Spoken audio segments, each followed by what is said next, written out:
Welcome to the Triage Method podcast with me, Gary McGowan, and my co-host and co-hostess, Patty Farrell and Dr. Nicola Flanagan, here to educate us on all things women's health throughout the next few episodes.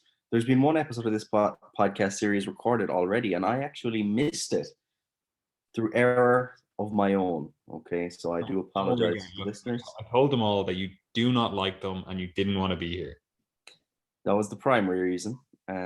So yeah, I'm not going to lie, but we're going to move on anyway, and hopefully we can reconcile those issues in our relationships.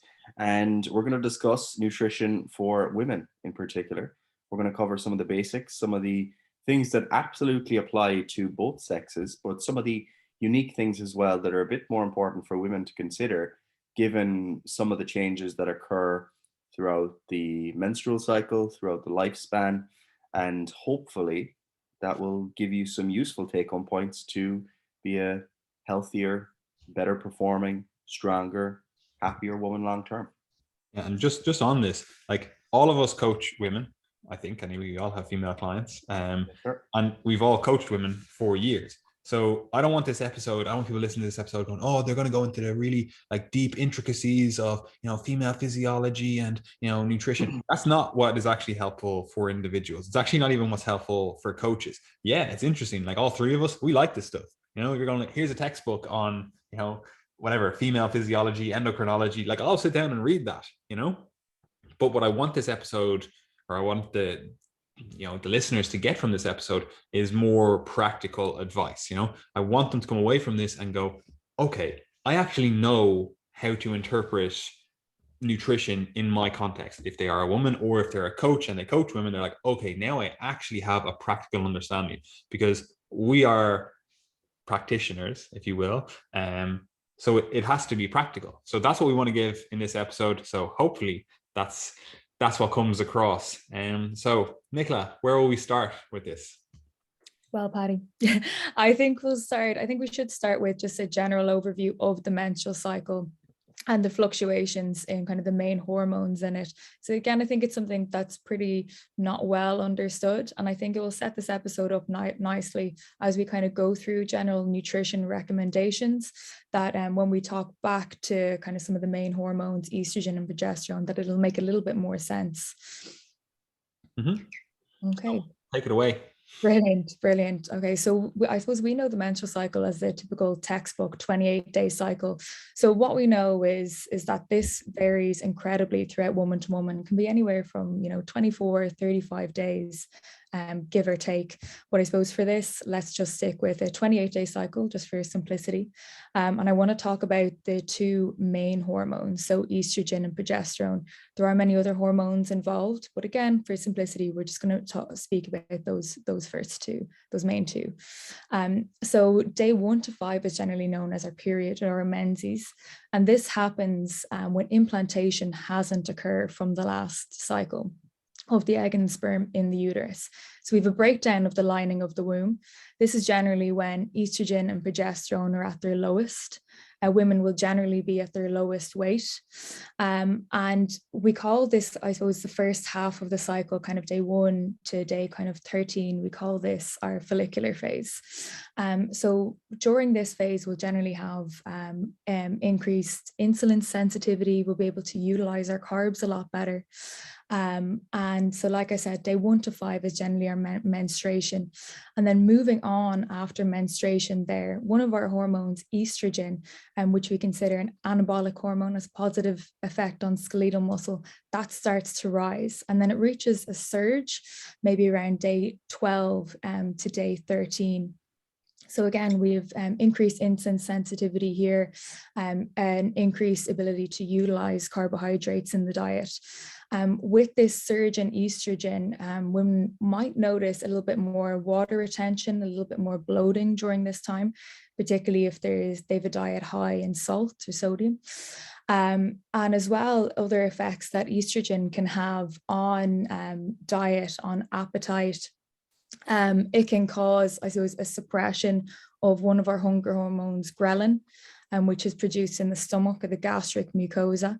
So it'll generally suppress ghrelin, which will make us, I suppose, feel fuller. We won't feel as hungry. And then it can also make another kind of satiety hormone called CCK. It can increase its potency. So generally around this time, women might have, it might be kind of the lowest appetite, I suppose, that they might have.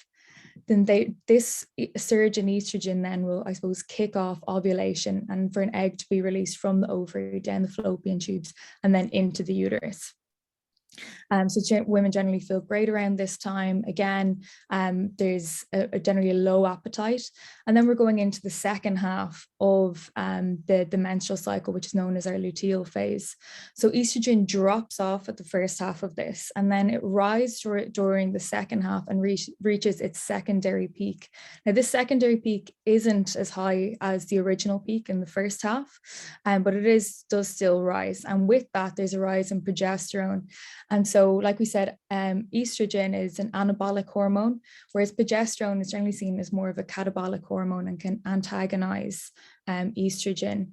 So with that, other effects that estrogen has on the body is that it can increase thermogenesis. So during the second half for the luteal phase, women generally might have an increase in their body temperature. Now, it might only be about like 0.3 of a degree Celsius, but this can have quite a large impact on our appetite, on our energy output. And so that's why sometimes women might feel kind of hungrier during this phase. We might be burning an extra kind of 200-300 calories. So that's when cravings might kick in. Also during the luteal phase, that carbohydrate, the insulin sensitivity will decrease. So glucose is kind of metabolized quicker through the stomach. There's also less GLP-1, which has an impact on insulin sensitivity as well. So this can all contribute to those kind of carbohydrate, those kind of simple sugar cravings during this time. And then we'll start notice things like mood swings, PMS symptoms during the second half of the luteal phase. And then at the end, provided implantation hasn't occurred, those two hormones, estrogen and progesterone, drop off, and then the cycle repeats. And that is a very brief, long and brief overview of the menstrual cycle. Yeah, but it's really important to understand that there is these like a cacophony of hormones. They're up and down and all over the place, right? We just need to know that. We don't necessarily right now, at least, need to be like, oh, this is exactly how it maps. Now, what I am going to do in the show notes on our website, I'm going to include a picture so you can visualize this. But you can find this online. Like, you do a simple like search engine search and go, menstrual cycle hormones, and click images. You'll see this, and there's loads of nice diagrams, etc. online. So if you're looking at that and you're going, okay, so I can see hormones are going up and down, right? That does become really important for certain things we're going to talk about.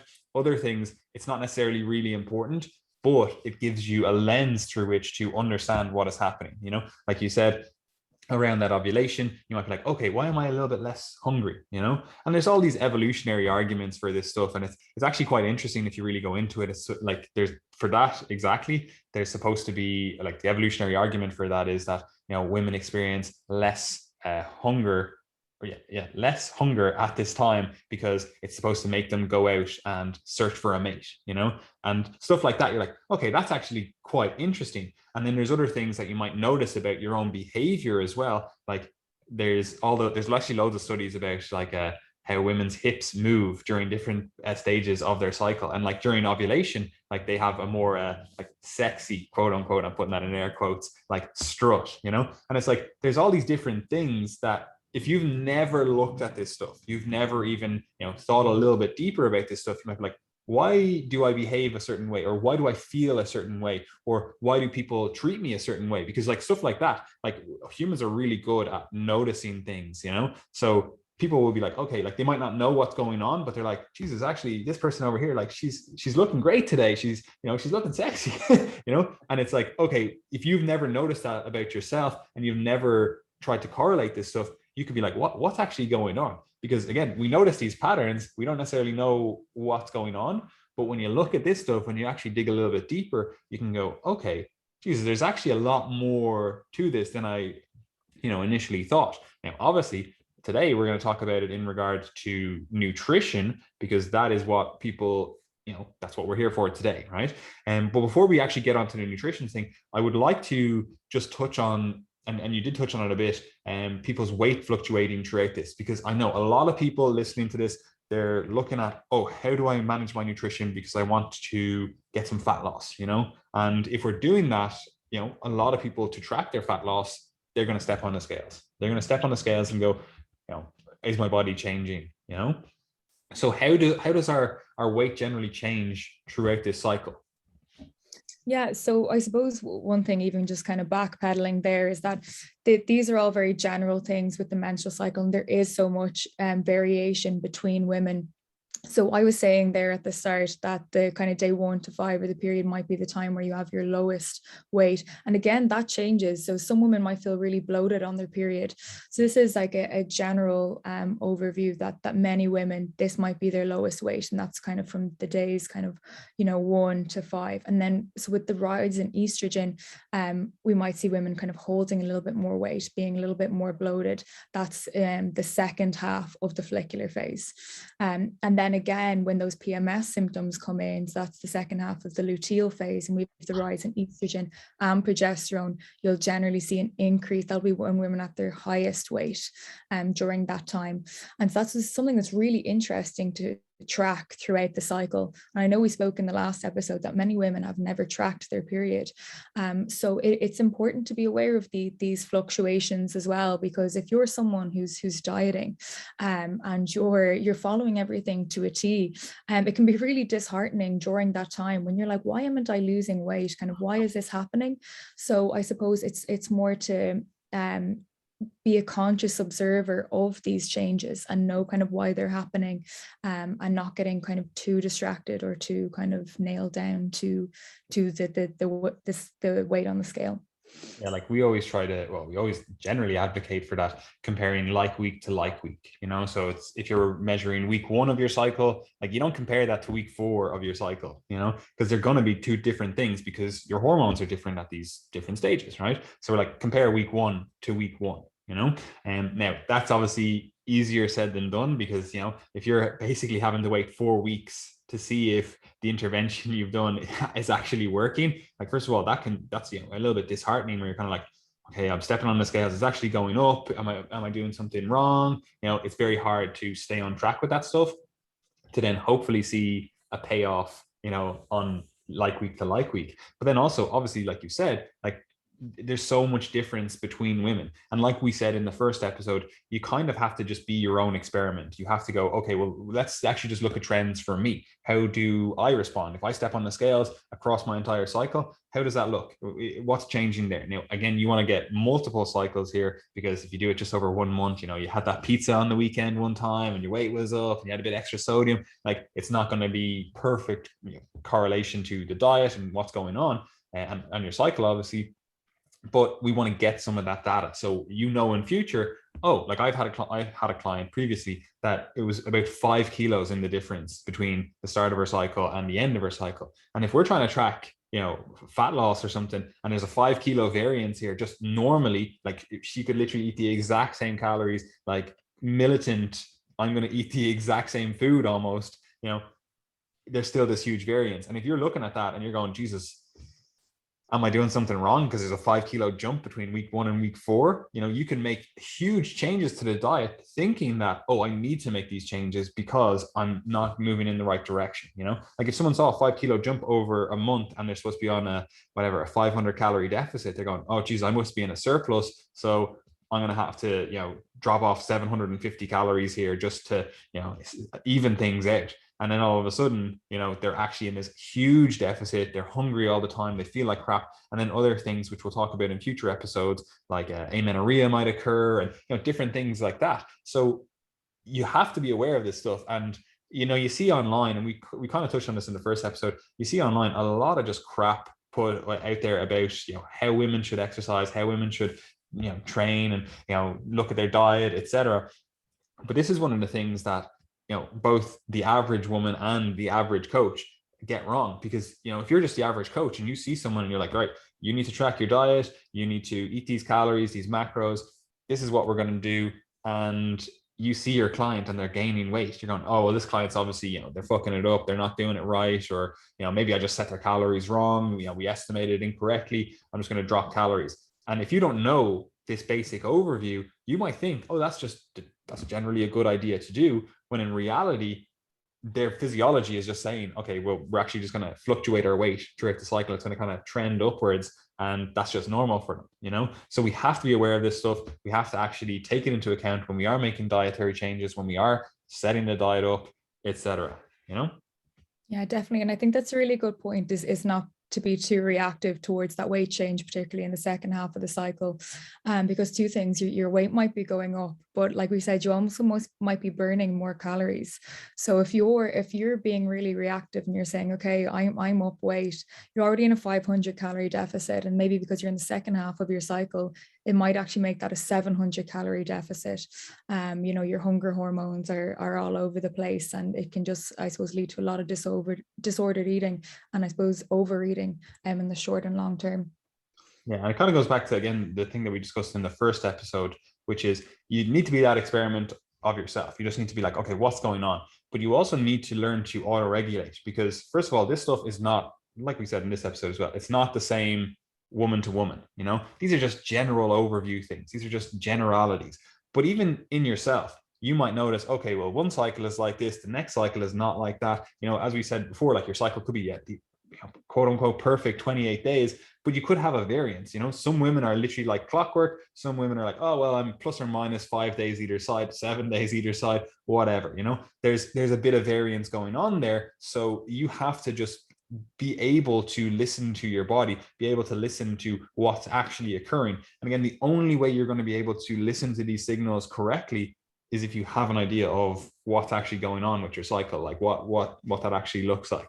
But anyway, before we get too dug into this stuff, let's just move on to the actual nutritional stuff. So where do we start with this? We'll let Gary jump in here, because he's sitting over there nice and quiet.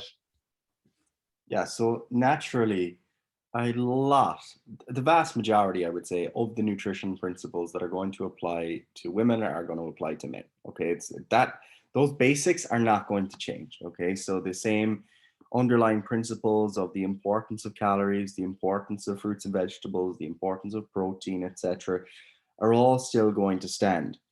There are certainly some variations in how these principles apply over time. For example, some of the things we might go through would be, if we're going to be really aggressive with a calorie deficit, men from a hormonal and endocrine side of things going to be a bit more resilient potentially to that harsh deficit, whereas a woman might end up with amenorrhea, secondary amenorrhea, or potentially increasing risk of that occurring. So that's something that we need to keep in mind. That's not to say that men can't also experience, erectile dysfunction, reduced sex drive, reduced fertility as a result of these deficits, but it just tends to be a little bit more resilient. So it can occur, but from what I know and what I've experienced, it tends to generally require a much harsher deficit for longer periods of time.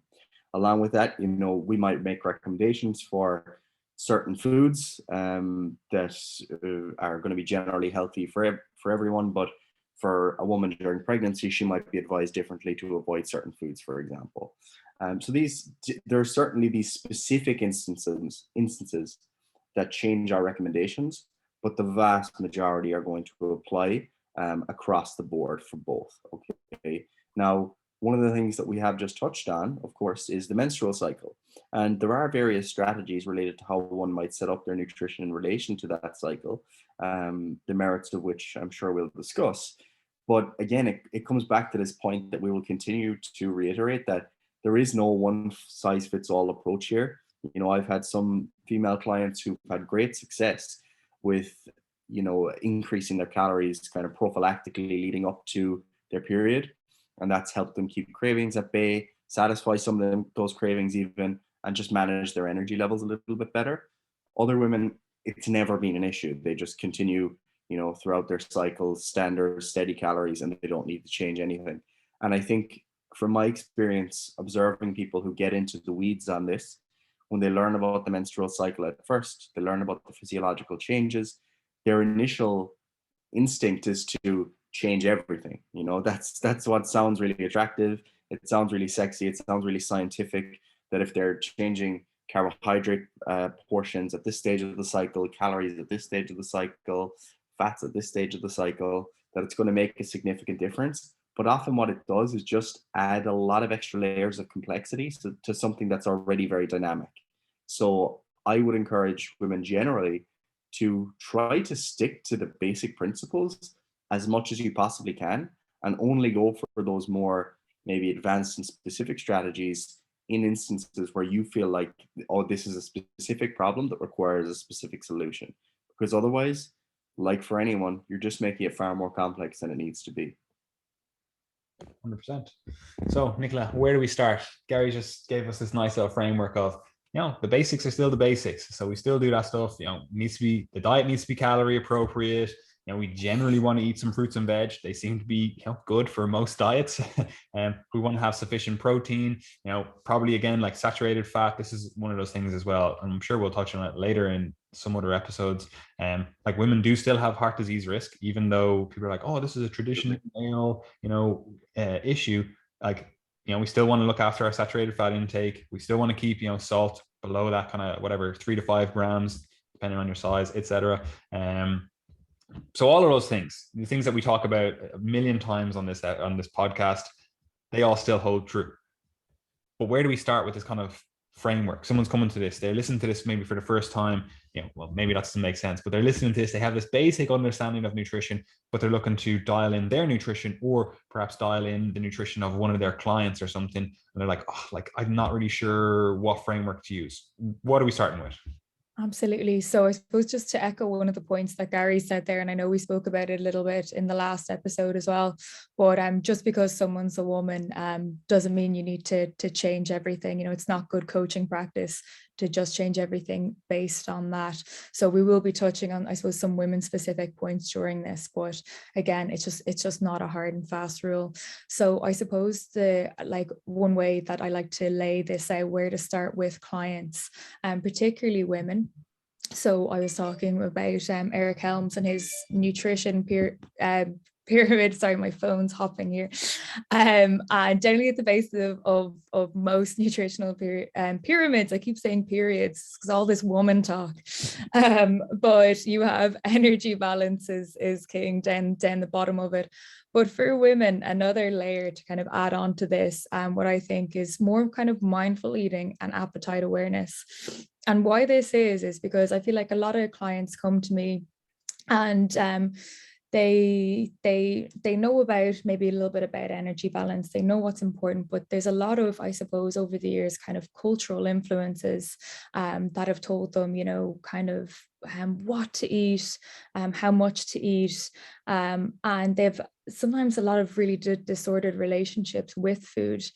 So one thing that I'd like to start with is, instead of kind of trying to move, I suppose, from external food rules of, eating less and only eating kind of when you're starving, and eating in small amounts, to more kind of internal principles and self-regulation. So that's like asking someone, am I physically hungry? Are you eating with distractions? What's your typical day of food, trying to achieve? Are you, staving off food for, hours and hours of the day, and then you get home from work and you're, physically starving? So just, I suppose, bringing the attention more back to self and how we're eating and our relationship with food, and kind of having that as our base, before kind of starting with, energy balance and calories. Because you can give someone their calories, you can give someone their macros, but if they have a terrible relationship with food, it doesn't really matter. It's going to be kind of the default to fall back into, binge eating, and these kind of other unhelpful habits. Yeah, like we always talk about these like 3 tiers that we use with coaching with clients. We're like, okay, we have this, this method, we'll call it, of habit-based change. We can focus on habits. We can focus on, we're just going to do these small habits. We're going to change these habits, and that's going to lead us in the direction that we want, right? And then we also have this kind of portion control method. This is tier 2, where it's like, okay, we're actually just going to focus on the actual portions, what your actual meals look like, what the plate looks like, and this is what generally, something like, My Plate in the US, or like the food pyramid, stuff like that. It's just portion control. So some sort of portion control method. And then our tier 3 is, we're actually just going to track calories and macros. And, someone's going to fall somewhere on that spectrum. We're still going to use habit change. So we're going to focus on habits if we're doing tier 3. We're still going to focus on portion control if we're doing tier 1. So it's a spectrum across all of that. But like you're saying here, the foundations of all of that is actually being able to understand yourself, being able to understand, okay, am I actually hungry here? Am I full? Like you need to listen to those signals. And we have like different tools in like the coach's corner and stuff about like appetite awareness and different things like that. Just being like, okay, well, how do you feel before a meal? Let's rate this. Are you absolutely ravenous? Are you, you're feeling good? You're like, I could definitely eat, but it's not something that, I need to eat right now. Like I'm absolutely starving. So we do the little tools like that to really dial this stuff in. But regardless of what tools you use, you really need to be aware of, again, it's called mindfulness eating, but you basically just need to be mindful when you're eating, but also before you're eating, and then after you're eating. Gary's over there like a madman. Anytime anyone walks past, continue. So we need to be mindful as a base, because regardless of what methods, what tools you use, in terms of, it could be some sort of habit-based change, portion control, calories, macros, whatever, even if it's keto, whatever dietary patterns you use, you still need to build that awareness. Because if you don't build that awareness, like, you're not going to actually create a diet that you're going to see yourself being able to do long term. And so mindfulness eating and that appetite awareness is absolutely key. And for all of the viewers of the podcast who listen on YouTube, we now have a fourth member, the Triage mascot. Puddles. Say hi, Puddles. Yeah, we'll talk about canine nutrition recommendations in another episode, but for now, let's continue. That could be its own series, Gary. We'll do a whole series on it. Anyway, Nicola, moving on, or if you want to touch more on that mindful eating. No, that's all good. Yeah. So I suppose the next kind of layer that we were saying, and you kind of alluded to there. So you're thinking about kind of energy balance, how much we eat. So whether that's kind of portion control, whether that's tracking. So all of those are so important. I do recommend at some stage that someone, learns how to track their calories, not even from a weight perspective, but more as an educational tool, just to really understand, I suppose, the composition of the food that's on their plate, not just kind of the size of it on their plate, but to know kind of what kind of protein they're hitting, what kind of carbs they're hitting, what kind of calories they're hitting. So yeah, the next thing would be energy balance. So how is that affected? So our energy intake, so that's the composition of food, the energy that's stored, I suppose, in, carbs, proteins, fats, how well our body can, digest, absorb these food, if there's any, like inflammatory bowel disease, whether there's Crohn's, that sort of thing. Then thinking about like our gut motility, microbiome, etc. And then energy output then. So I suppose generally often we think about this in terms of, exercise, and we kind of forget about everything else that's involved, like our resting, metabolic rate, how that's affected. So like our age, our body size, kind of growth, development, and then our hormones. So we spoke about the luteal phase and the menstrual cycle already, and progesterone and how that can actually raise our metabolic rate.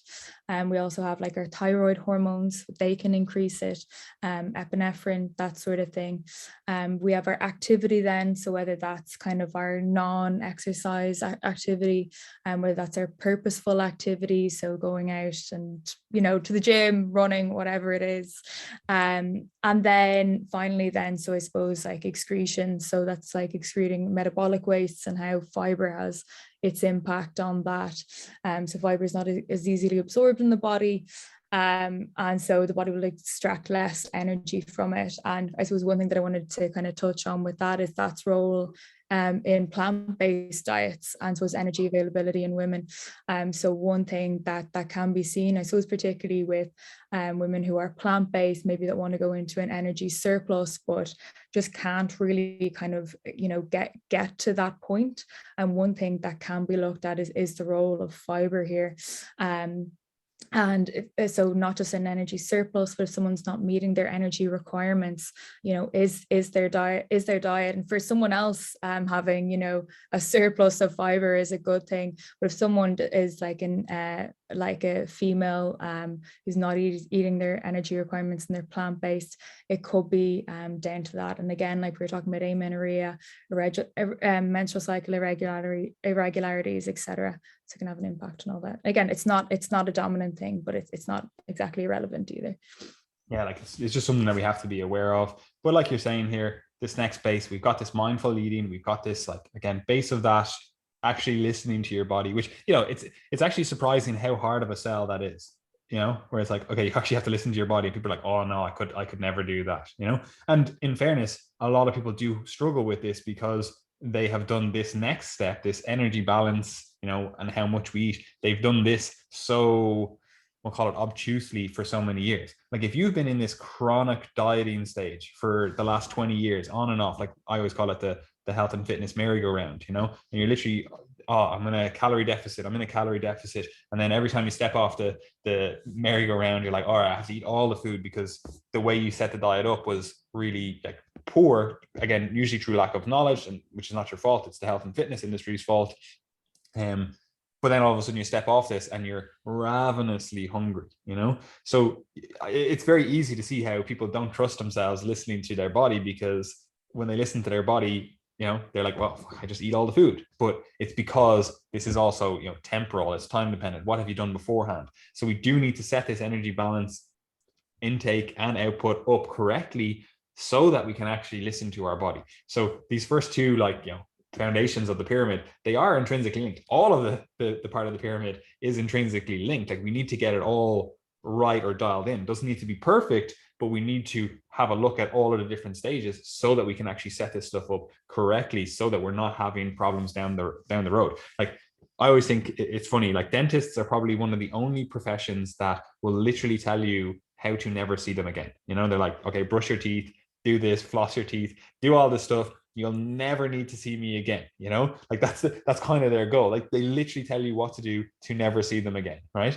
And unfortunately, the health and fitness world doesn't really do that. But that's kind of what we want to give from this episode. Well, this whole series and all the education, if I could even speak, all the education stuff we put out on social media, etc. Like I want to give you the tools so that you never need to get coaching, that you never need to talk to one of us about, oh, how do I do this stuff for myself? I want to get emails from people when they're 70 years old going, Jesus, I remember I followed you when I was in my early 20s. You really helped me set this stuff up. I've had a fantastic life. I've really been able to, enjoy this stuff and get it all dialed in because of that information. Like that's what I want from all of this stuff, So that's what we want people to get from this. And the only way you're going to get that is if you pay a little bit of attention to, okay, here's my cycle. Okay, I'm going to listen to my body. I'm going to set the energy balance up. I'm going to, look into what is required for that.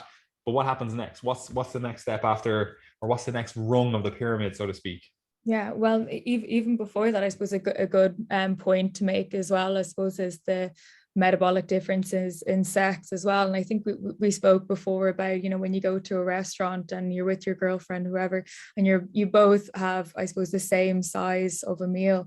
And this is often where people run into problems in relationships, where women start to like pile on weight when they're eating the exact same foods as their boyfriends, who generally have a higher metabolic rate. So if you were to take a man and a woman of the same size, man will generally have maybe a 5 to 10% higher metabolic rate. And I suppose that comes down to a number of things like lean muscle mass.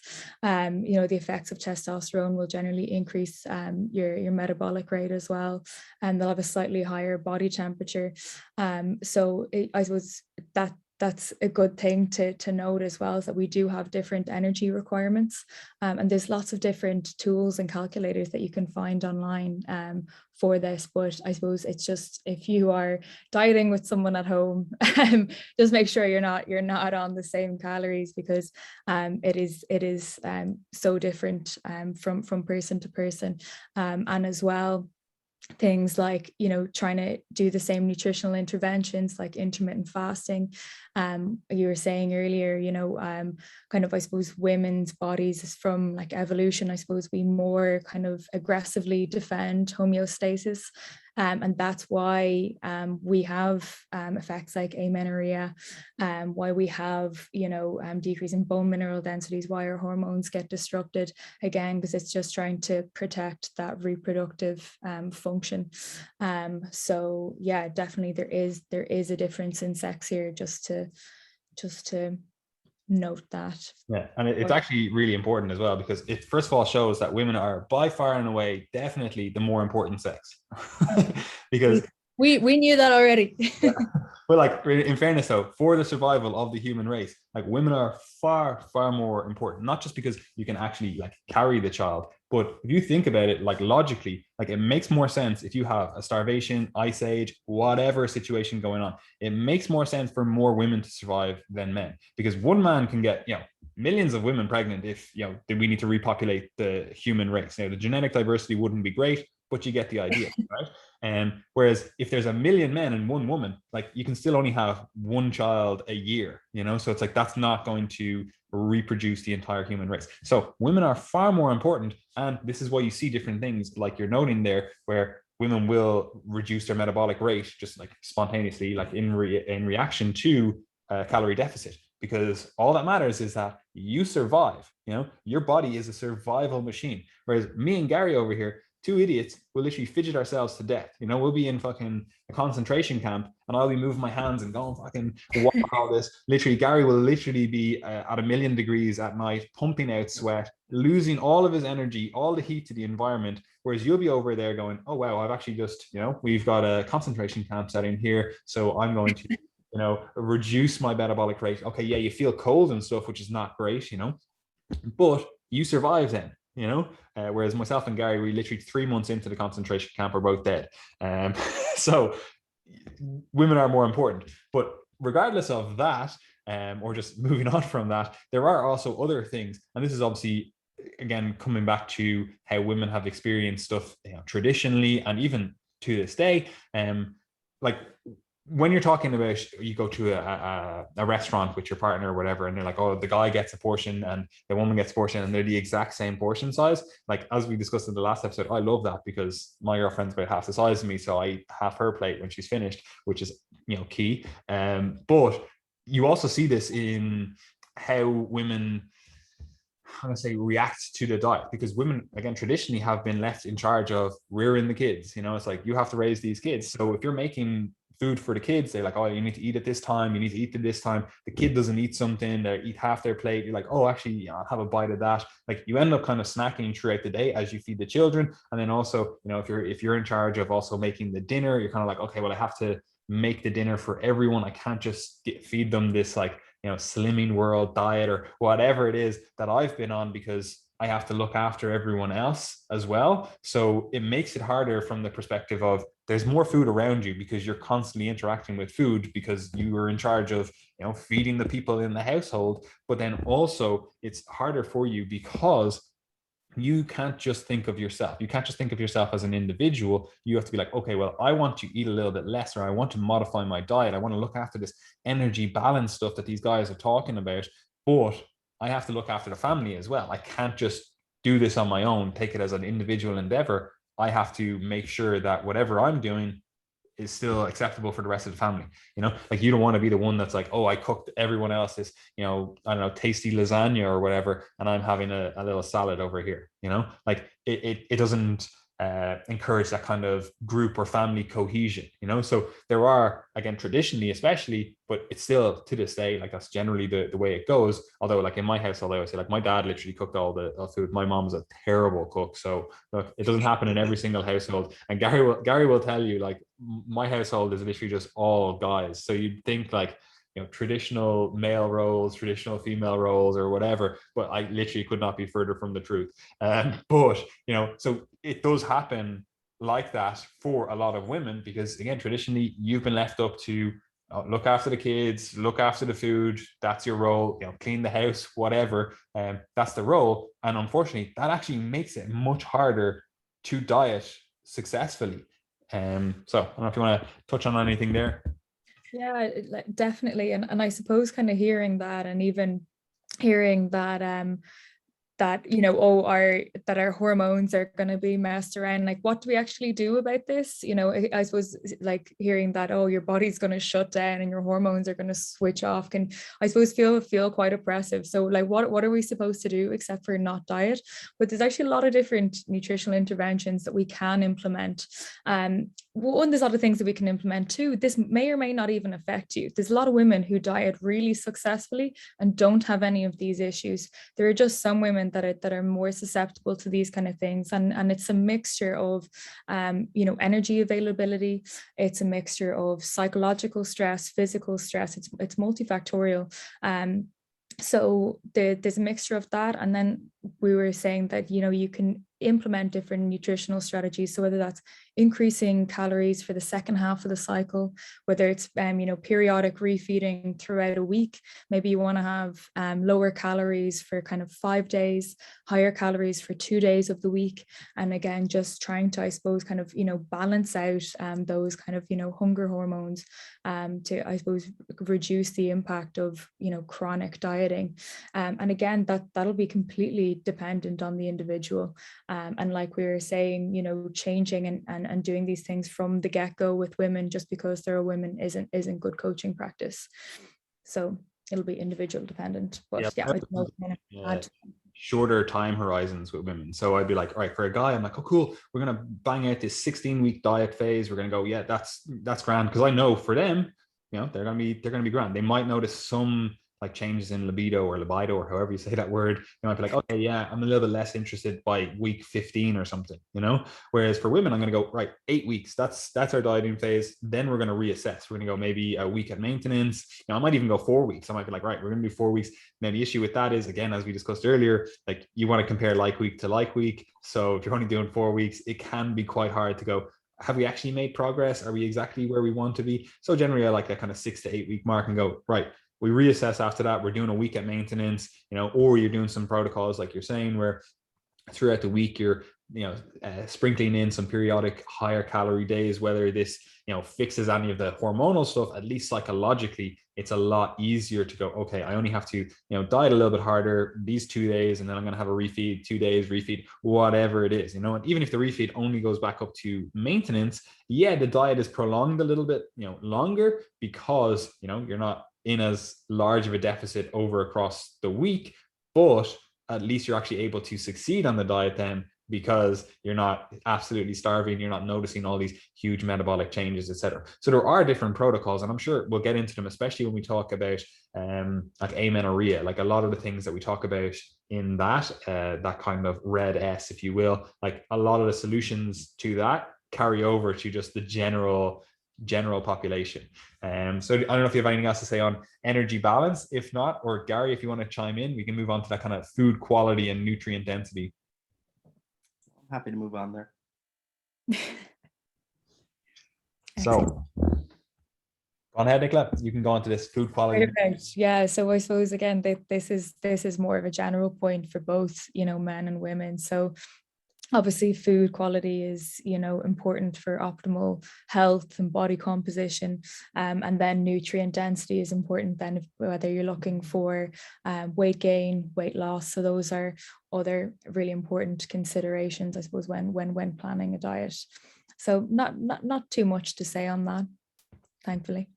Yeah, it's just a foundational part of the pyramid. Let's move on. Part of the pyramid, exactly. Macronutrients. Look, we've talked about food quality so many times on the body. Yeah. Look, we don't need to spend time on it every single time we discuss it. So macros. Yeah, definitely. So I was talking about our proteins, fats, and carbs. So specific to women, protein, I mean, generally is with clients that are starting with me, nearly always is quite low. And I think why that is, I suppose maybe it's mapping back to sport in school, that there's, I suppose, men are more involved with sport, they're more involved with gym earlier on. So they're more thinking about protein in the diet. Whereas I don't think women are as much if they're not already involved with sport and the gym from a younger age. And then when they're looking to I suppose know more about body composition, that's when it starts, being a factor. So what I'll find with clients starting, they'll have their breakfast, it'll be kind of little to no protein. Lunch, there may or may not be, a protein serving, and then dinner is generally where they'll be getting the majority of their protein. And again, at the end of the day, like some clients starting with me might have only had 40 grams of protein throughout the day. General recommendations for the general population, I suppose, to prevent deficiency in protein, it's like 0.8 grams per kilo, which is quite low. And again, I suppose that the key point there is to prevent deficiency, but that isn't, I suppose, sufficient for, optimal health, body composition. So that is, one thing that I try to work with clients a lot on. And then again, there's other considerations, whether someone's, pregnant, so whether that's early pregnancy, late pregnancy, breastfeeding, and then older age group as well. So kind of, 50 plus, perimenopause, menopausal age. By that time, our body, its ability to digest and utilize protein is reduced, and with more muscle protein breakdown. So that's when higher intakes of protein are particularly important. Yeah, 100%. And also on the topic of protein, although we have like some quick hit like questions and answers, I suppose, after we get through all of this stuff that we can go through more specifically with this. But there is, again, if we go back to like evolutionary, there's reasons why traditionally women would have had protein aversion, perhaps, but also lower protein intakes. It's something that is, culturally ingrained, but there is like physiological reasons for it. And there's also, it is culture, but it's more embedded culture. Like if you think about hunter-gatherer populations, which look, we all evolved from them. Well, we all descended from them, I should say. Like men were out on the hunt, although up until about, 13, 15, men and women would have hunted. But men were out on the hunt, that was, we get the protein. That's what we do, right? So it's a really important job because, as you said, protein is important. A lot of populations don't get enough protein. So that was the male role, whereas the female role was to gather food. So you see this in terms of, this is why, again, evolutionary, this is what's posited anyway. Like this is why women prefer snacking, because if you're out gathering, it's a lot easier to be like, oh, I've got this, I can gather. It's also evolutionary why women have better eyesight than men. Like they can differentiate color. I think you have like 4 cones, whereas I've only got that virgin 3 cones. So, and this is also why you see so many guys that are colorblind. Well, colorblind actually helps you with hunting, but that's another story. But women are actually able to see like, oh, that apple is ripe. This is when I should pick it, Whereas I'm looking at that going, that's red, So if you ever have an argument with your other half and they're like, that's literally a white wall, and you're like, no, it's magnolia or whatever other color. Like you have to remember that guys literally cannot see colors that differentiated, or feel emotions. There's actually a lot of research to support this as well. It's very similar, and it annoys the shit out of me because all the time my sister, my girlfriend, they'll be asking me how I feel, and I'm like, hungry, good, and they're like, oh no, like more descriptors. It's like you actually look at the research, like men are unable to identify with the same range of emotional descriptors as women. So that's me justifying my toxic masculinity. Yeah, anyway, continue on the emotion wheel where you're supposed to like, here's the like, exactly, that's the one. Yeah. Like guys have and Gary, that's another podcast. That's another one. Guys have just that inner part of the wheel where it's like just basic like hunger, yes, good, bad, hungry. But anyway, yeah. So women have this more like sorry, what was I saying? Yeah. So they have this thing where it's like, okay, you traditionally have had the role of being the gatherer. So there is a potential mechanistic reason here, or at least evolutionary reason here, why you would potentially not have cared about protein as much. There's also other reasons for this evolutionary. And it's also why women get this thing. Like if you ever see like on TikTok or stuff, you'll see people talk about stuff like when meat tastes too much like meat, you know, and they're like, oh, it's too meaty, you know. But there's actually like reasons for this, because if you think about it, it's also why women like get their like a stomach turned, like they have a much greater like disgust sense, you know. And this is why, again, like guys are generally untidy where women are, you know, generally tidier and cleaner, because you actually have, again, it goes back to the importance of you are the continuation of the human species, right? So like protein aversion is actually potentially beneficial, because, you know, if you're eating something that's contaminated with salmonella or whatever, like you could lose that pregnancy because of the food that you're eating. So there's some potential there. But also in terms of nitrogen balance, like if you're eating an excess amount of protein, you could negatively affect the child, you know. So there's all these little like evolutionary things why it wouldn't make sense about why you experience the world and the food environment the way you experience it. And they're interesting, but again, it's like, how does this actually inform what we do? Again, you have to look at yourself as an experiment of one, and you go, okay, well, how do I respond to these different things? You know, okay, they say I'm supposed to be getting this much protein, or they're saying this, but how does that make me feel? Is there better protein sources for me? You know, for example, you know, a lot of women, again, they get that kind of, oh, it's tasting too like meat, you know, it's like, oh, when meat tastes too much like meat, you know, and this can lead a lot of women to not eat stuff like beef, you know, they're like, oh, I don't really like steak, or I don't really like, you know, beef or red meat or whatever. And all of a sudden you're like, okay, well, you actually are a population that has iron deficiency, you know, and you need to have some source of iron in the diet. And of course, you know, especially in the modern day, we have supplements, we have different things that we can correct that with, but it's something that we have to be aware of, that, okay, well, we can actually just eat some red meat in the diet, you know, maybe twice a week or whatever it is, and look after this issue. Now, again, there's other things that we can do, but it is interesting that we have these potential mechanisms as to why you don't do this, but that doesn't absolve you of having to get the same nutrients that guys need or whatever. But anyway, that was a bit of a rant on protein. There are some other things that we'll talk about with protein, because we do have those kind of like quick hitters after we go through all this stuff. But if you want to talk about protein, or Gary wants to talk about his emotions, or you want to move on, I'm happy. No, let me jump in. There'll be absolutely no talk of my emotions, but what I will talk about is, well, we actually have empirical validation of everything that you've just said, and all of the research that basically suggests women are far more likely to be vegetarian, far more likely to be vegan. And there's one vegetarian in this podcast episode, and it's not me, and it's not you, Patty. So of course it is you, Nicola. So Nicola, what do you do yourself to give the listeners, I suppose, useful take-home points for all the female plant-based dieters out there, and maybe males that might be listening? Who's on this? We are actually going to do plant-based for females later on, so you don't need to go in depth here. No, I was just going to say in terms of the protein side of things, because, for example, you were talking about meat there and stuff like that. But as a vegetarian yourself, Nicola, like, what are the big hitters, I suppose, for protein that you use in your diet to combat this issue?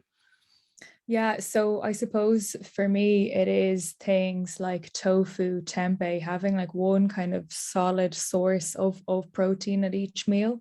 And then I suppose supplementing that with a few different types of beans, lentils, that kind of thing in meals as well, because it can kind of happen very easily in vegetarian diets. And I know when I became a vegetarian, I was like 11.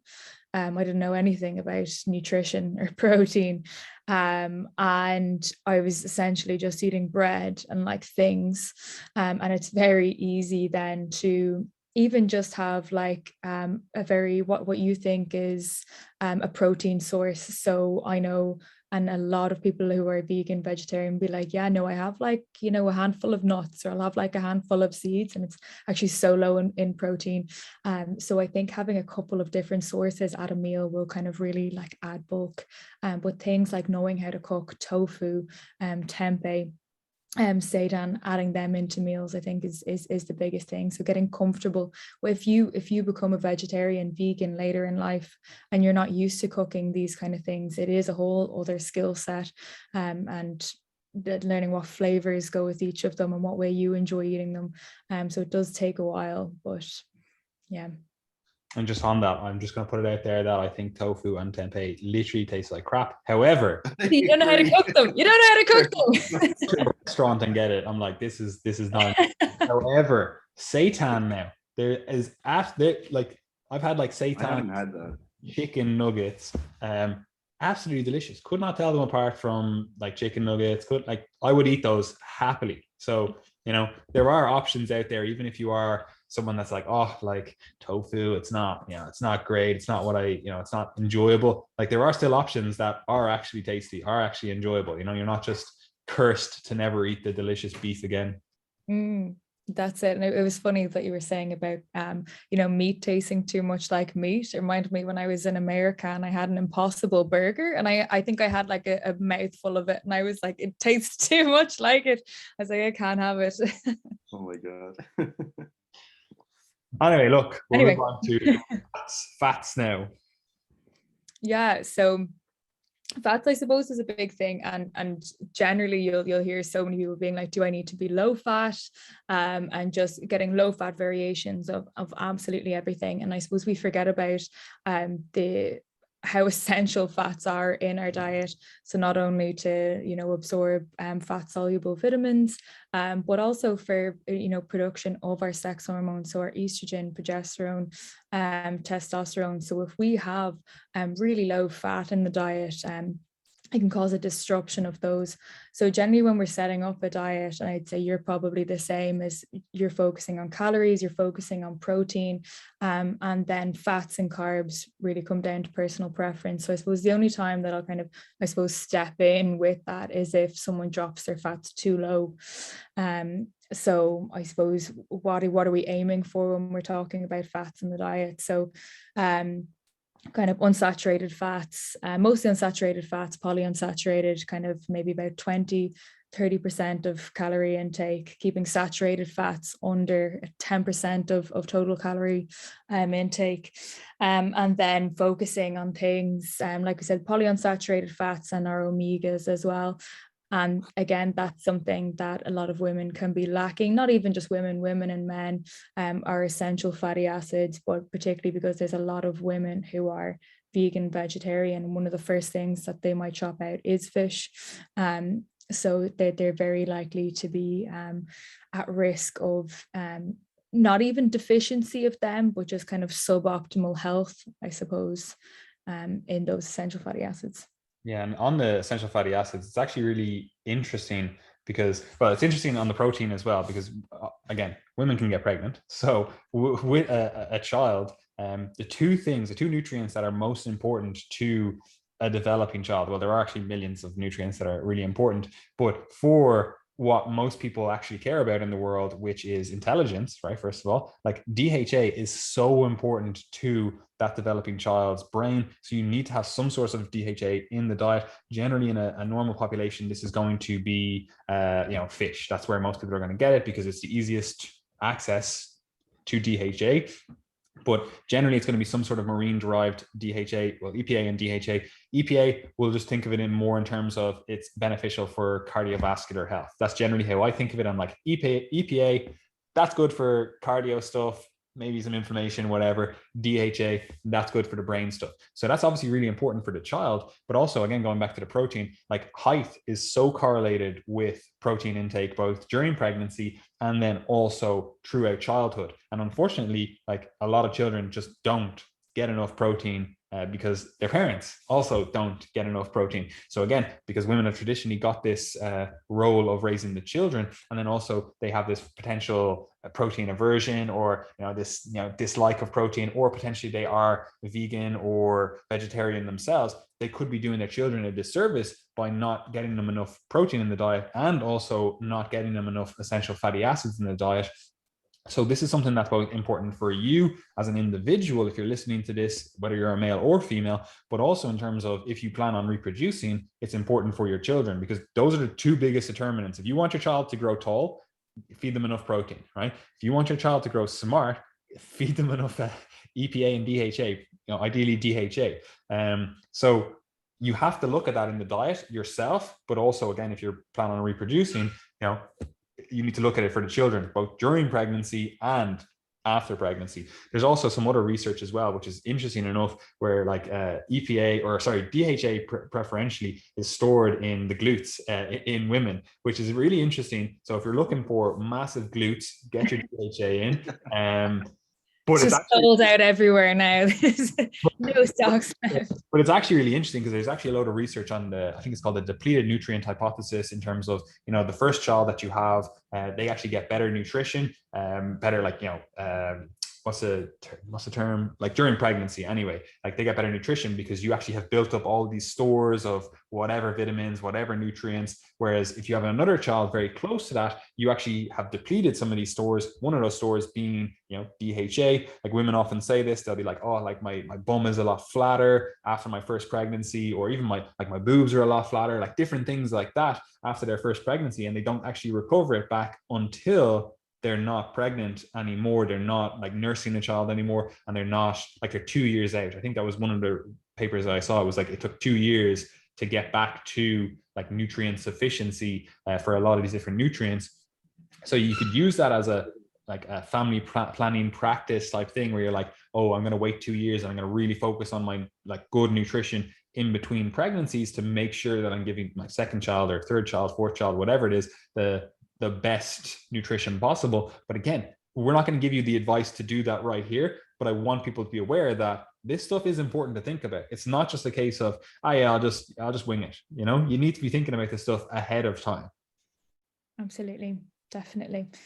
And as well, I know we'll talk about vegan vegetarian nutrition as well, but a thing that I commonly hear as well when we're talking about omegas, like, oh well, like ALA can be converted into DHA and EPA, but the conversion generally isn't great, and kind of insufficient. So I suppose if you are vegan vegetarian, kind of supplementing with some sort of algae oil is probably a good idea. 100%. And like algae oil is literally like, it's plants of the sea, basically. So there's absolutely no reason that you shouldn't supplement. There's no ethical, there's no whatever. Well, maybe there's ethical in terms of you're taking food away from other animals, but you're doing that regardless of if you eat anything. But anyway, let's move on to carbohydrates, unless Gary has anything to say. No, sir. Continue, please. Fantastic. So yeah, carbs then I suppose is something that is still, so demonized, whereas, fats, I think they have had a little bit of a recovery. I think you still hear about everyone cutting out carbs. So I suppose carbs is such a big umbrella term between starches, fibers, kind of simple sugars, and they often kind of, get confused. So I suppose while there's no kind of RDA for carbs, they're, I suppose, non-essential, so long as we have, I suppose, enough fatty acids to, I suppose, convert into energy, I suppose, for our brain. Our brain uses up a lot of glucose every day. But yeah, women particularly, I suppose, demonize carbs, and particularly, I suppose, during the second half of the menstrual cycle, the luteal phase, that's when we really kind of see intense cravings for carbs. We see it changes in our glucose metabolism here. I was saying earlier, like glucose will generally have a faster rate of gastric emptying during this time. We'll have decreased insulin sensitivity, decreased GLP-1, which again helps with insulin sensitivity. So I suppose with the main thing with women with carbs is, I suppose, trying to get them to restructure the way that they think of them. And instead of cutting out carbs, where you'll be cutting out like really helpful, nutrients from vegetables, from fruit, is to just think about, I suppose, focusing more on complex carbohydrates. And I suppose, where do we go with thinking that we have, decreased insulin sensitivity in the second half of the cycle? Do we make recommendations of that for women during that phase? And to be honest, not really. I wouldn't personally, it's not something that I would prescribe or overemphasize.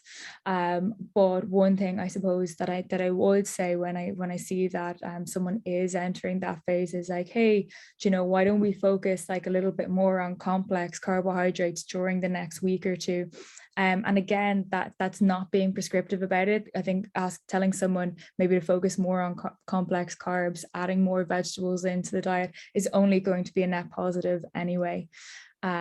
So I suppose that's the way that I would approach carbs and the menstrual cycle. 100%. I don't have anything to add. And as Gary does, let's move on to micronutrients. Now, obviously, look, the next one is, there's a lot, there's just so much. We're only going to give the quick hitters. There's a few, I think it's in 2 podcasts time, maybe. I don't know. Anyway, it might even be the next podcast.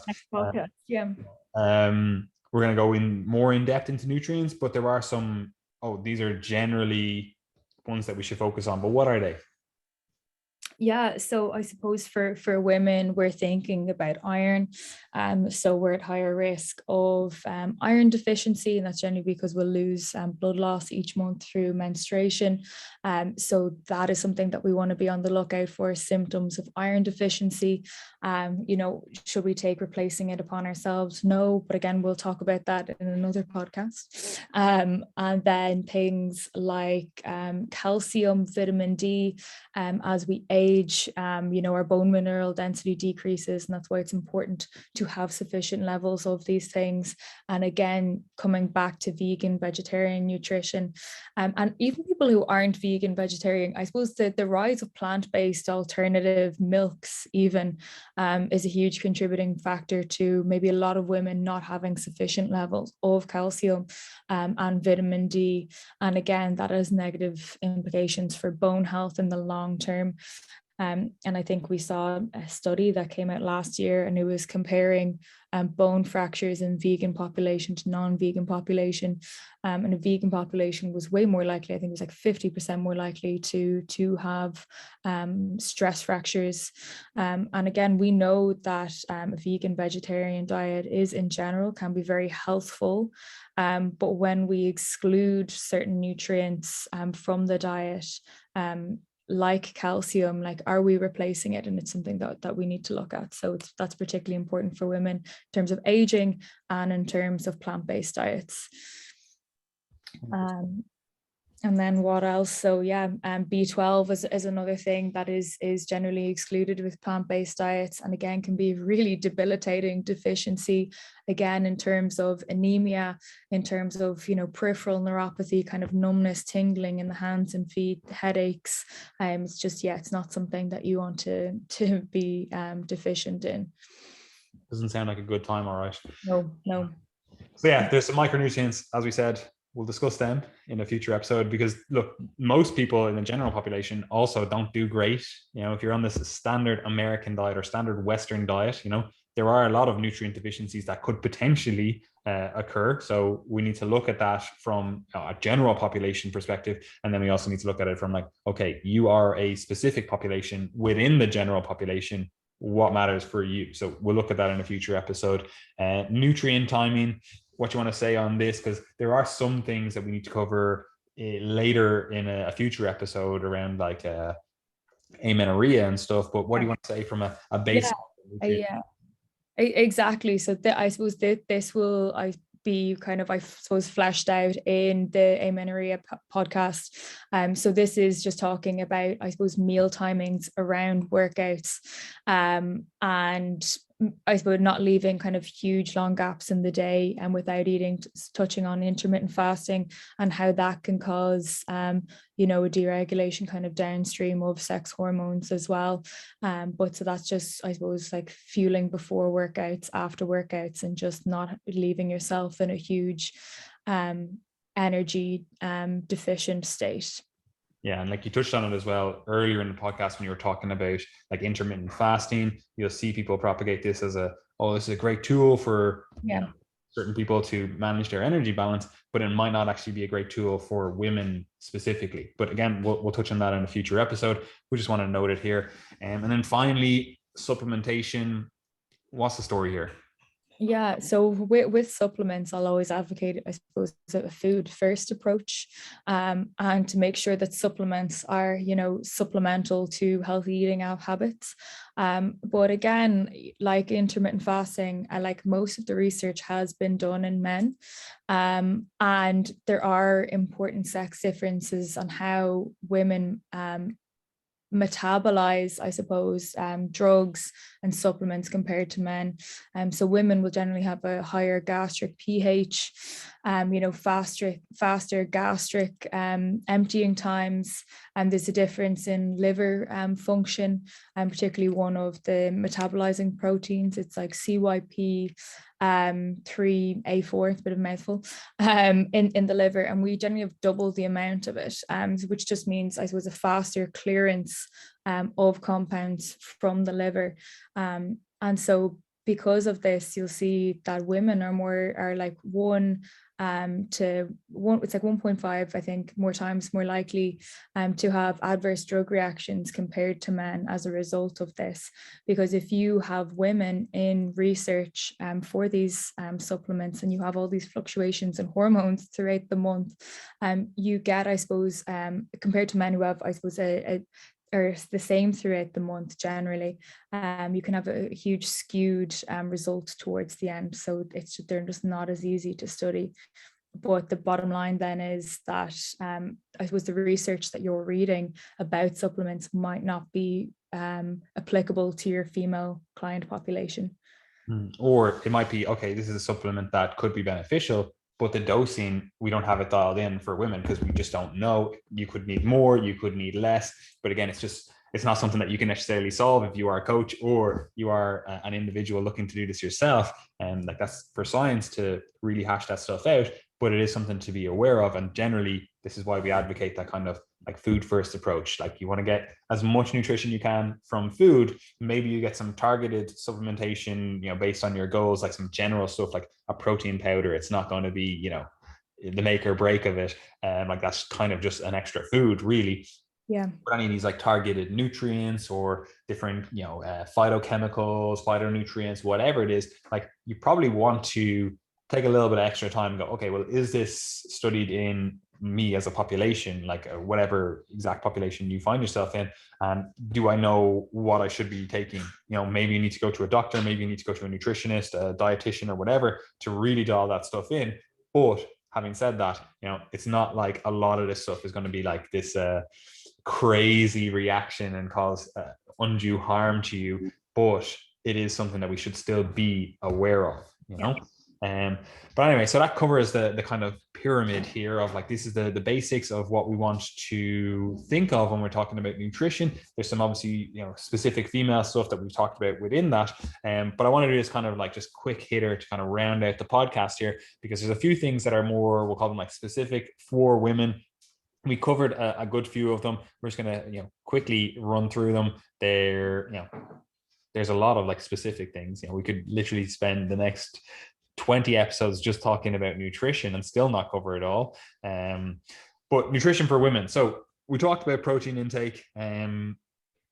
Are the actual protein intake requirements different between men and women? Or is this kind of just an artifact of differences in lean body mass? Because like you were saying earlier on, we have this 0.8 grams per kilogram. That's the generally touted, like, this below this is a deficiency level. You're not going to get enough protein. You're not going to supply enough amino acids for the body, blah, blah, blah. And especially if you're not getting, like, protein intake in general is actually just a proxy for amino acid intake. So you want to get the full spectrum of amino acids. You don't want any of those amino acids to be limiting. There are certain essential amino acids. There's certain branch chain amino acids. There's different types of amino acids within that, but generally we want this kind of fuller spectrum of amino acids. And certain diets, unless we're doing some sort of like food combining, like if you're a vegan or a vegetarian, plant-based in general, like, you have to think about that a little bit more to make sure you do get that full spectrum. But disregarding that for a second, in terms of our actual requirements, like, are there differences between men and women, or is this just an artifact of, lean body mass? Because in general, I think it is literally just lean body mass. There are some caveats to that, but what are your thoughts there? Yeah, so I suppose it would depend as to what the why, if you're looking at it in terms of trying to prevent like a deficiency, or if you're trying to look at it in terms of like muscle gain. And yeah, I suppose I would be thinking more off lean body mass. So women, the average woman will have about, I suppose, 30% of her body mass will be muscle, whereas it'll be about 40% in men.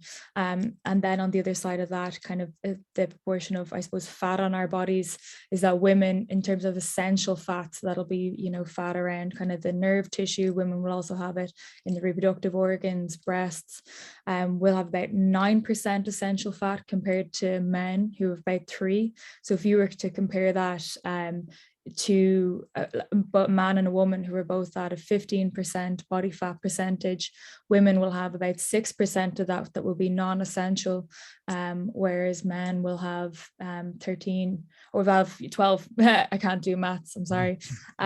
So there's a huge difference there in, I suppose, like essential and non-essential fat, and lean mass. So I would say that, yeah, that it will be based off that. Yeah, and this actually does have implications for when we're actually either us as coaches, like dictating, okay, this is roughly where I think protein intake should be, but also as individuals trying to figure out where your protein intake should be. Like if you just base it purely off, I step on the scales and, oh, it says I'm 80 kilos. If you just base it completely off that, you know, we might not actually have a very accurate figure, you know? So we need to take into account body fatness, but that's also very hard to do, you know? So we generally, you know, we try to take that into account, but what we do is we just have a range of, you know, whatever it is, depending on what we think the individual needs, will probably be somewhere in that range of 1.5, maybe a little bit lower, depending, 1.5 to 2.5 grams per kilo for like where you want absolute optimal. We generally are training athletic populations, well, not athletic populations, but people who are exercising, people who are looking to gain muscle, change their body composition. We're generally in that range. Now, sometimes we're lower. Again, it depends on the individual. Sometimes we're even higher, but generally somewhere in that 1.5 to 2.5, I find is a good starting place. And then we might modify that further based on, you look at the individual and you're like, okay, you actually don't have a huge amount of muscle mass in general. And lean mass does encompass other things than just muscle mass, but muscle mass is the actual thing that we can change the most. So that's why we're looking at it, you know.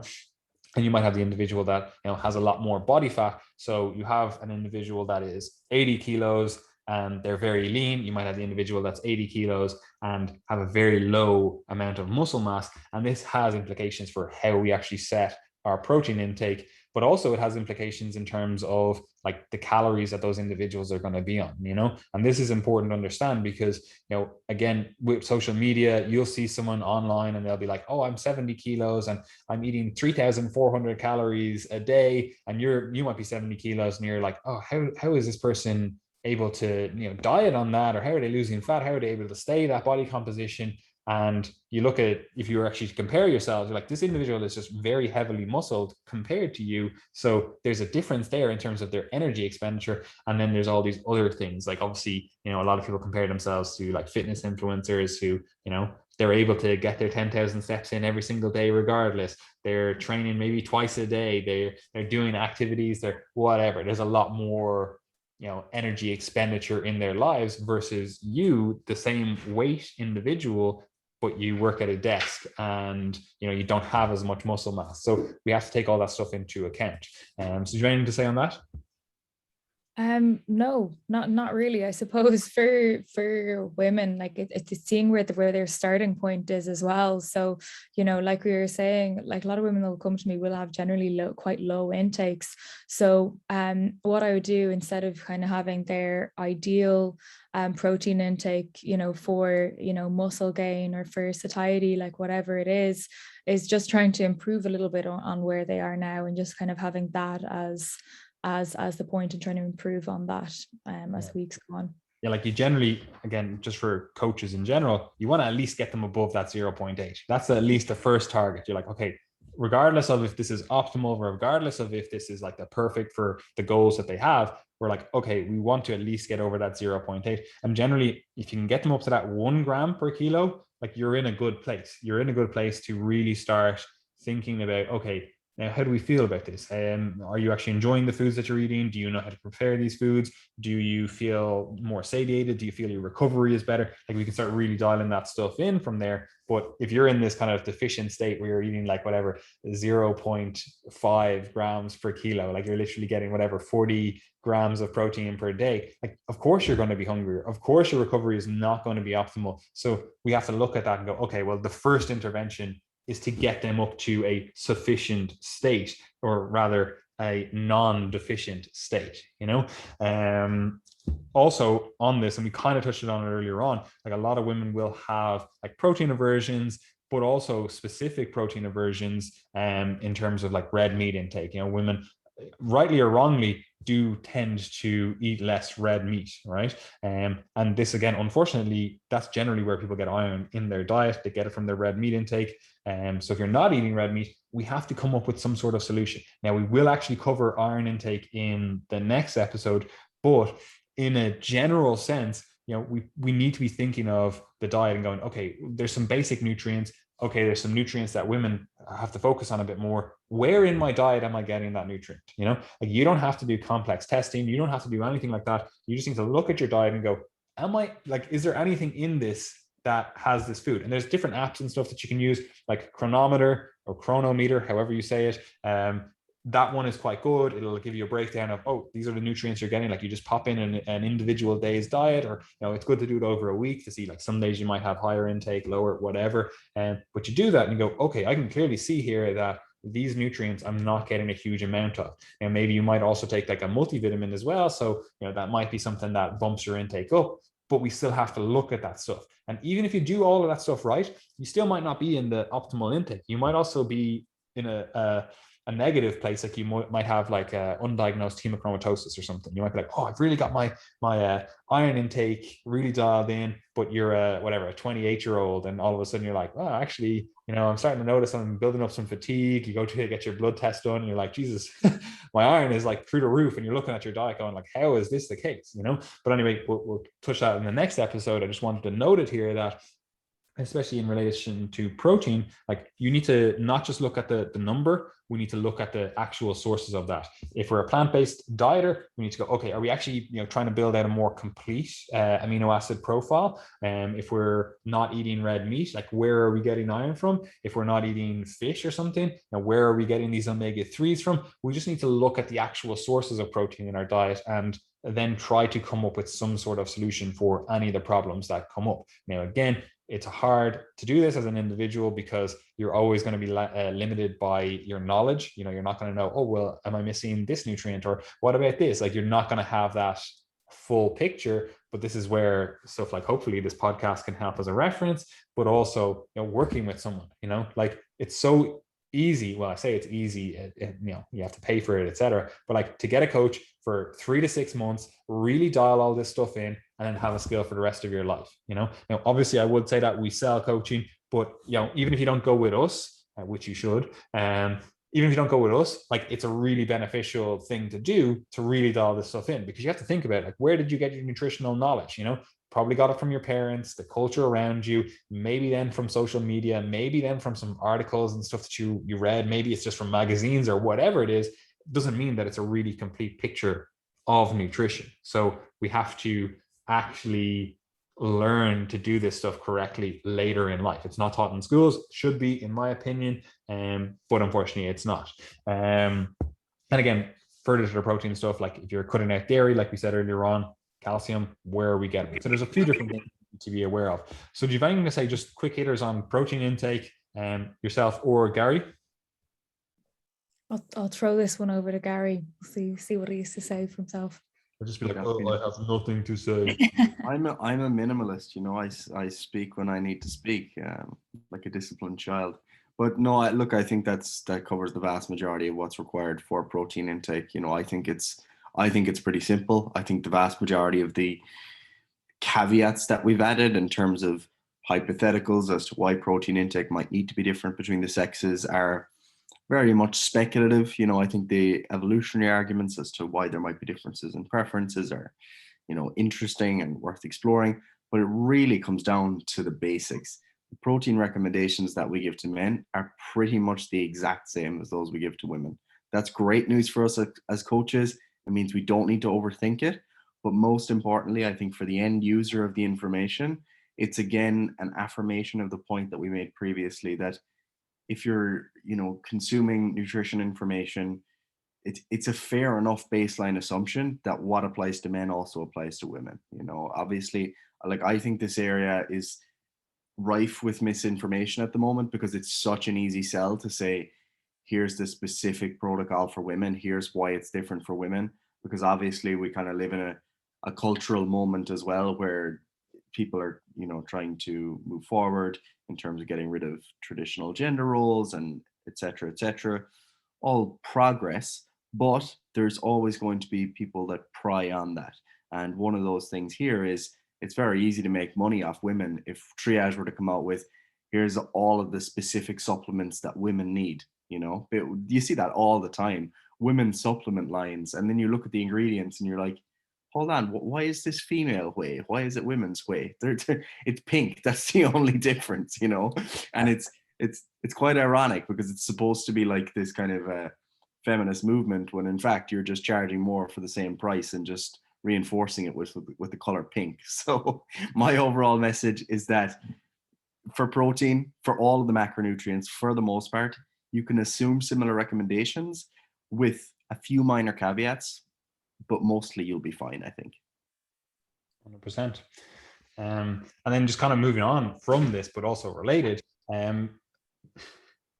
does nutrition need to change across the cycle? And the thing about this is, like, yeah, it kind of does, but also it kind of doesn't. We basically want to create a diet that you can see yourself doing for a longer period of time. It might not be something where you're like, oh, I'm going to eat in a deficit for the rest of my life, but we want to set up good nutrition habits. So that's why we started with the first thing here in this episode being like, these are just the general good diet patterns, the same good diet, like, guidelines and whatever. Once you've got that stuff dialed in, yeah, you might make some individual tweaks based on what you're experiencing, but that's based on you as an individual. We're not generally, anyway, we don't prescribe to that kind of like periodizing your nutrition to your period. Like, it sounds good in practice, sounds great for marketing. You can be like, oh, like, you need to eat this here, and you need to increase calories and do whatever. But ultimately, you need to look at that as an individual experiment. Yes, all the stuff that we've talked about in this episode and all the stuff that we will talk about in future episodes, it will go into informing what you need to do and how you navigate that stuff. But ultimately, you need to start with the baseline, get this kind of good general diet pattern sorted out, and then we can start really dialing it in based on, okay, you notice in week 4, you have really bad cravings. You notice that, your body temperature is higher. You notice that, different things. You notice these different things. You're like, okay, how can I actually overcome that? Perhaps then you add in a few extra calories there, maybe 100, 200, whatever it is. You play around with that and you go, okay, now I'm actually starting to see a much better result. I feel better. I feel like everything is really dialed in for me. But you need to do that as an individual. Unfortunately, we can give you information that informs your practices, but we can't give you here is the protocol, here is the triage method, female protocol. Like, we can't give that, unfortunately. It would be great for us. It would be such an easy money spinner. It's like, oh, I just market this, set some ads up on Google, set some ads up on Instagram and Facebook and whatever else,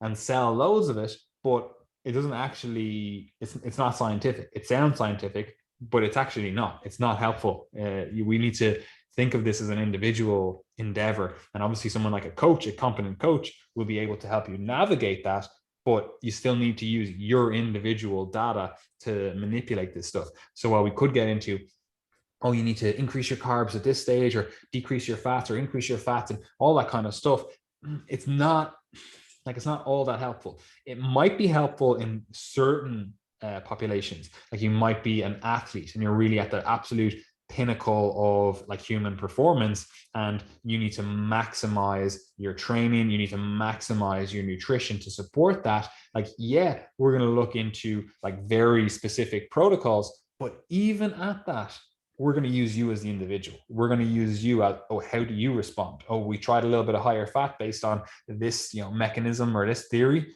it didn't work for you. It didn't help your sport. It actually decreased your recovery, whatever it is. So we need to do that on an individual basis, regardless of what the science says. So like we said in the first episode, and we touched on it here again, it's more of this auto-regulation approach. It's more of this, I'm going to listen to my body. I'm going to change things based on the feedback that my body is giving me. And I'm going to craft a plan of action with that in mind. I'm not just going to follow this generic, week 1, we do this. Week 2, we do this. Week 3, we do this. You follow your body, you follow the signals. But to do that, you need to learn to listen to those. Amen. You have Gary on that? What? You have anything to say, Gary? Nicola said amen, and I was like, oh, will I say Aria? No, don't, Gary, don't. That's not funny. I didn't want to commit blasphemy as well on a Sunday and ruin the word amen. But no, other than that, I have nothing else to add there. I think that's reiterates my point, and it's pretty clear. Fantastic. Nicola, is fat loss harder for women? I would say yes, definitely. Like you're saying, just to do with the hormonal fluctuations. And again, I suppose grounding back to cultural differences as well. And I think there's a lot more disordered eating in women, a lot more societal pressure, I would say. And I think that all contributes to it just being a more difficult experience. As we were saying as well, in terms of female physiology, will more kind of aggressively defend against losing fat. So again, that's not to say that it's like wildly more difficult. It's just maybe a little bit more difficult, and there's just a few more things maybe that you have to look out for, like energy availability that we were talking about. But again, this is something that doesn't necessarily need to be overemphasized. It's not kind of be the biggest thing in weight loss. It might not be a huge barrier. It's just one thing to consider, but again, not to overemphasize it either. Yeah, like I would think putting a number on it, it would be about 15 to 30% harder for women to lose fat. And that's not necessarily from a physiological perspective. Like obviously a lot of this goes back to physiology, but even just from an actual living in the world perspective, if you're on a calorie deficit and you're a smaller individual, because women are generally smaller than guys, if you're on a deficit and your calories are at whatever, let's just say 1500, that's what the deficit you have to be on to lose meaningful fat week to week, right?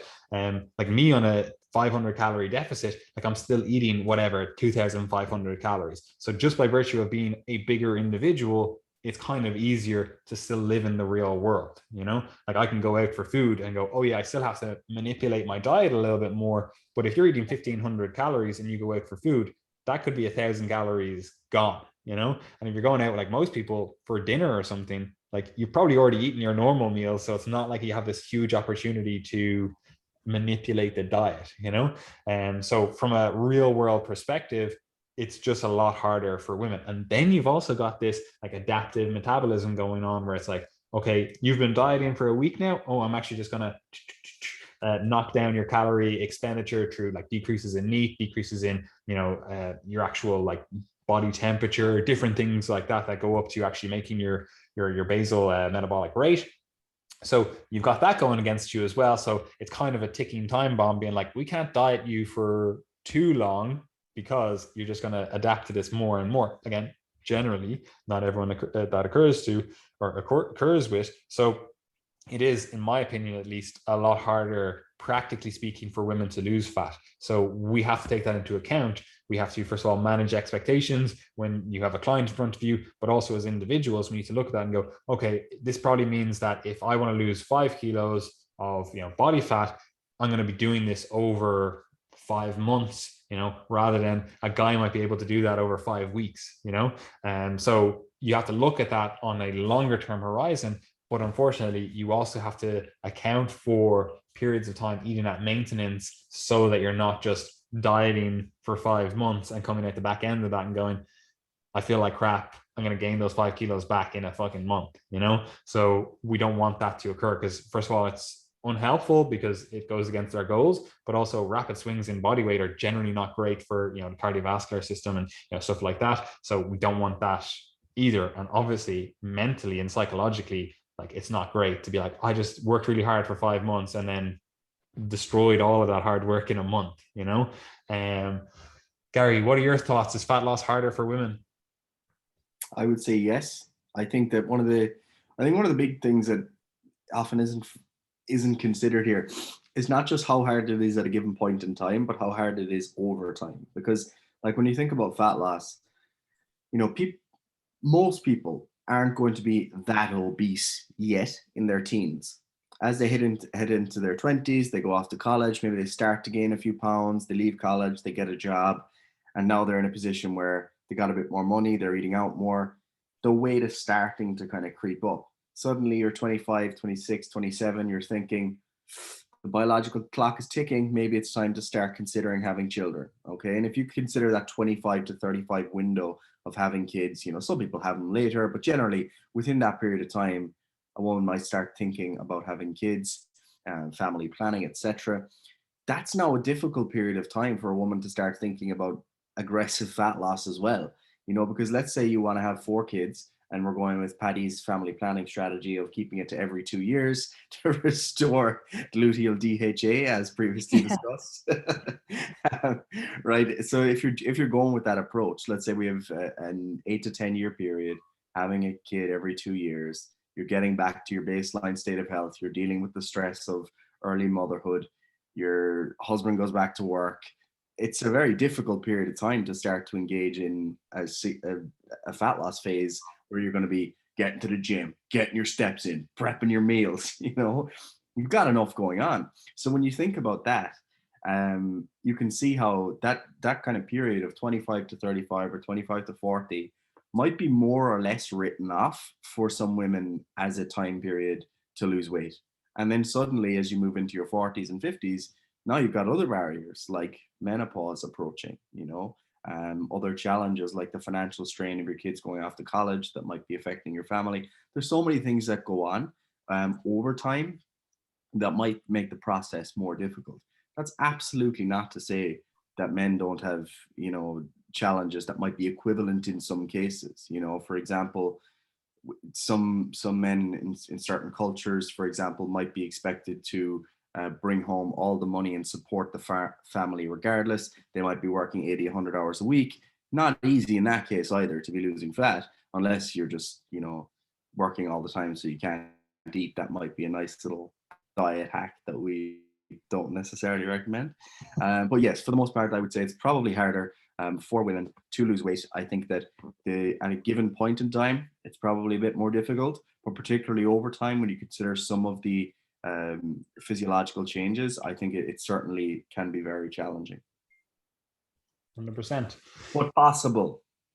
Yeah, this is the thing. Look, it is still possible, but again, we just have to be realistic. We have to set things up in a more accurate way. We can't just be like, oh, I'm just going to go 500 calorie deficit and that's the job done. We need to think about this a little bit more. Now, we're going to wrap this episode up because, it's been going on quite a long time. But before we do, I just want to touch on final 2 things. I'm going to let Nicola touch on them. And this is literally just quick hitter because we are actually going to cover both of these things in their own individual episodes. But I just want to make people aware that this is also something that we need to think about, right? So if you want to take it away there, Nicola, finish up on those last 2 things that are on the list.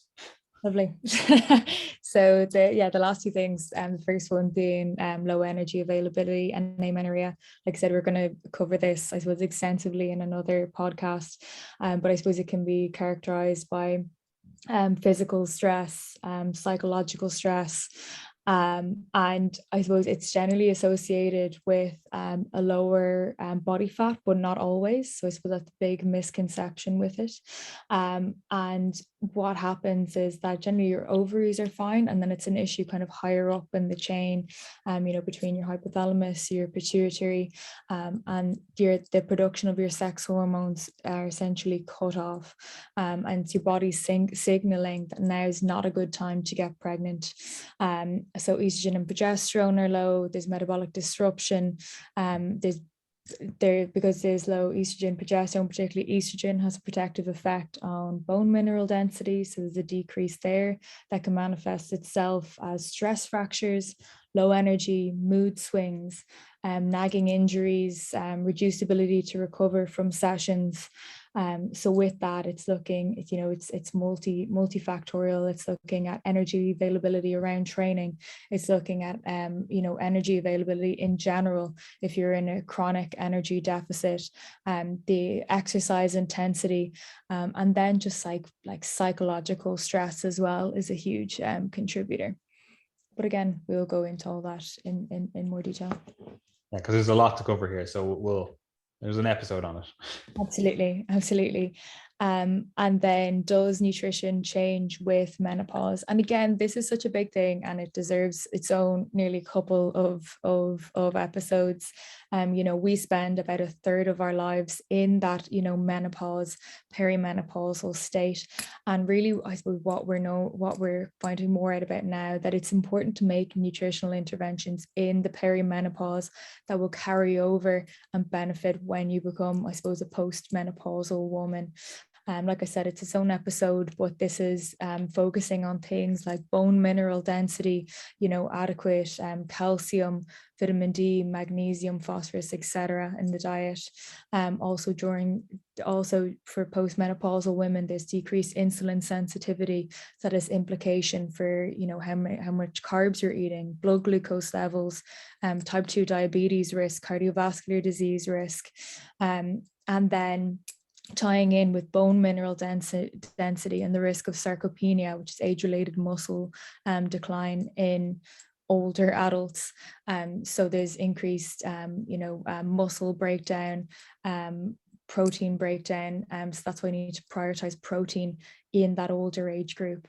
And then finally, we can kind of get into kind of the minutiae with things like, prioritizing things like cruciferous vegetables to try and, I suppose, get rid of estrogen metabolites from the body, especially women who are experiencing vasomotor symptoms like hot flushes, increased body temperature that is, I suppose, driven by an excess of estrogen metabolites in the body. But again, that's more minutiae that we can flesh out, I suppose, in further episodes. 100%. Right. So I hope everyone enjoyed this episode. Again, we didn't expect this podcast series to be like, here's one episode and it's going to answer all of your questions on this particular topic, because all of this stuff is interrelated and you kind of really need to build up your knowledge over time before you can really go, okay, I actually understand, this part of it that's relevant to me. And also we want to have this serve as somewhat of a reference so that you can go back to it and go, oh yeah, actually this makes sense. Oh, I have to deal with this. That's something I wasn't thinking about. Or again, if you're a coach, you need to be able to go back to this and go, oh, that's actually something I haven't been doing with my clients. Maybe I can help in whatever capacity, right? But anyway, Gary, can you wrap us up? Can you tell people where to find us? Can you tell people about Nicola's fantastic coaching and whatever else we have going on? Absolutely. So as always, guys, we do have coaching spaces available. We did actually just bring on a new coach as well. So sorry to take away Nicola's spotlight for a moment, but we brought on a new pain and rehab coach, Mr. Luke Murray. So Luke has a lot of experience as a physiotherapist. He's worked at Arsenal, London Irish, in the NHS, and he ditched all that for Triage. Dead right. No, really, he's a medical student as well, like myself. He's gone back to study medicine. So he's going to work for Triage as a coach in the meantime. So if you'd like to work with Triage in your pursuit of getting rid of pain and injury, dealing with pain and injury while pursuing obviously the rest of your health and fitness goals, we do now have a lot more spaces open for that. That's an area of our coaching that has been in high demand. I haven't been able to take on many more pain and rehab clients, but Luke will now be opening up those spaces. So if you're interested, do get in touch. Of course, the rest of our coaches also have spaces available. In particular, Nicola deals with most of our women's health focused clients. So maybe having issues with some of the things we've discussed in this episode. Some women that come to work with us just prefer having a female coach that they can relate to, which is completely understandable. So Nicola has spaces available, and the rest of us also have spaces available too. So if you'd like to work with us, the information is in the description box below. If you need a little bit more nourishment prior to engaging the coaching process, we have a ton of free content available on our social media. Okay, so make sure you're following Triage on Instagram. You're following all of our individual pages. You can also subscribe to our podcast that you're listening to. You can subscribe to our YouTube channel. And you can also follow us on TikTok. Okay, I'm going to be putting out some content on the Triage TikTok and my own Skinny Guys TikTok. So far on Triage, Nicola's TikTok is the most popular. So we're going to put more women's health stuff out.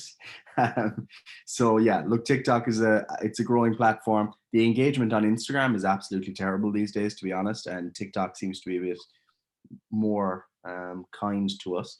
So we'll see how that goes, but make sure you're following. There'll be a lot of content there. People seem to like when we put out videos. Paddy's been putting out some excellent videos on his Instagram as well in Reels. So there's just so much that you could be consuming for absolutely free if you're following us. You can also subscribe to the Triage Method email list. Again, more free content straight to your inbox. So whether you want emails, you want videos, you want written content, you want podcast content, we've got it all. Make sure you're following. Okay. Other than that, I think that's everything. Anything I forgot? No, that's everything. So hope everyone enjoyed this episode. And if you're not following the podcast, you have fucked up. So follow it in whatever app that you're listening to this stuff. If you're watching it on YouTube or you're, I don't know, listening in your car, pull over right now, give us a like, follow. If you're able to give a rating and review, do that. 5 stars only, please. But other than that, I hope you all enjoyed this episode, and we will see you in the next one.